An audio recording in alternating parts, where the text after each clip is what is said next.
ജാതിവെറിക്കെതിരെ Anjarakandy dental കോളേജിന് സമീപം ഇന്ന് സാംസ്കാരിക സംഗമം.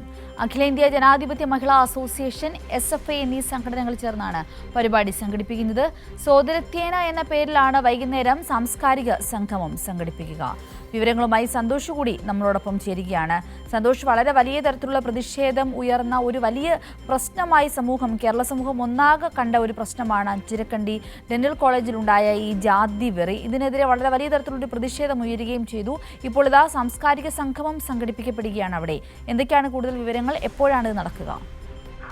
സിന്ദൂരി, നിതിൻ രാജിന്റെ മരണത്തിന് പിന്നിൽ ജാതി വെറിയാണ് എന്നുള്ള ആരോപണം ഉയർന്നതിന് പിന്നാലെ വലിയ പ്രതിഷേധങ്ങൾ Anjarakandy medical college, dental college ഭാഗത്ത് നടക്കുന്നുണ്ട്.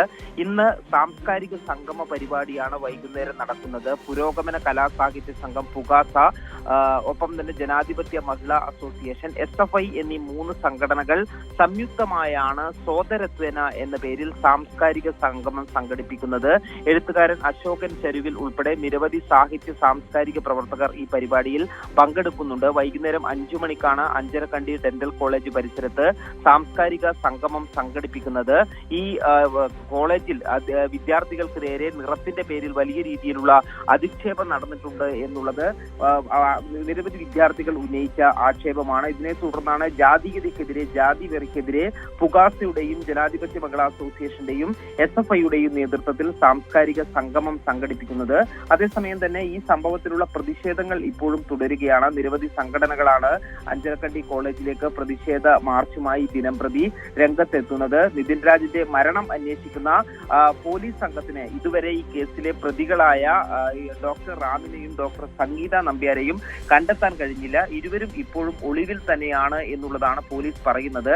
ഈ പ്രതികൾ മുൻകൂർ ജാമ്യാപേക്ഷ നൽകിയിട്ടുണ്ട്. മുൻകൂർ ജാമ്യാപേക്ഷ ബുധനാഴ്ചയാണ് തലശ്ശേരി സെഷൻസ് കോടതി പരിഗണിക്കുന്നത്. അതേസമയം തന്നെ ഈ നിതിൻ രാജിനെ ഭീഷണിപ്പെടുത്തിയ ലോൺ ആപ്പ് ഉടമകളെ കഴിഞ്ഞ ദിവസം ഉത്തർപ്രദേശിലെ UPയിൽ ചെന്ന് കണ്ണൂർ സൈബർ പോലീസ് അറസ്റ്റ് ചെയ്തിട്ടുണ്ട്. അവരിപ്പോൾ റിമാൻഡിലാണ്. സന്തോഷ്, അവിടുത്തെ വിദ്യാർത്ഥികളുടെ ഒരു നിലപാട് എന്താണ്? അവർ ഇപ്പോഴും ക്ലാസ്സിൽ കയറാതുള്ള പ്രതിഷേധം നാളെയും തുടരുവാനാണോ തീരുമാനം? കാരണം പ്രതികളെ ഇതുവരെയും കണ്ടുപിടിക്കുവാൻ സാധിക്കാത്ത സാഹചര്യത്തിൽ അവർ ഈ വിഷയത്തിലൂടെ എങ്ങനെയാണ് പ്രതികരിക്കുന്നത്? സിന്ദൂരി, ഈ വിദ്യാർത്ഥികളുടെ പ്രതിഷേധ രംഗത്തിറങ്ങുമ്പോഴുള്ള പ്രധാനപ്പെട്ട ആവശ്യം ഈ ബോഡി ഷെയ്മിങ്ങും ജാതി അധിക്ഷേപവും എല്ലാം നടത്തുന്ന ഡോക്ടർ റാമിനെ പുറത്താക്കണം എന്നുള്ളതായിരുന്നു. കഴിഞ്ഞ ദിവസം ഡോക്ടർ റാമിനെ പുറത്താക്കിക്കൊണ്ട് കോളേജ് ഉത്തരവിറക്കിയതോടുകൂടി ഈ ഒരു പ്രതിഷേധം അവസാനിച്ചിട്ടുണ്ട്. അതുകൊണ്ട് വിദ്യാർത്ഥികൾ ഇപ്പോൾ സമരരംഗത്തില്ല. അതേസമയം പ്രതികളെ ഉടൻ പിടികൂടണം എന്നുള്ള ആവശ്യം വിദ്യാർത്ഥികൾ ഉന്നയിക്കുന്നു. ശരി, വ്യക്തമാണ്. സന്തോഷ് പറഞ്ഞതുപോലെ തന്നെ അഞ്ചരക്കണ്ടി ഡെന്റൽ കോളേജിന് സമീപത്ത് ഇന്ന് സാംസ്കാരിക സംഗമം നടക്കുകയാണ്. അഖിലേന്ത്യാ ജനാധിപത്യ മഹിളാ അസോസിയേഷൻ, SFI എന്നീ സംഘടനകൾ ചേർന്നാണ് പരിപാടികൾ സംഘടിപ്പിക്കുന്നത്.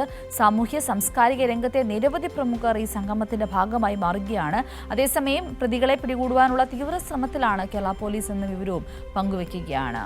സന്തോഷാണ് വിശദമായ വിവരങ്ങൾ നമ്മളോട് പങ്കുവച്ചത്.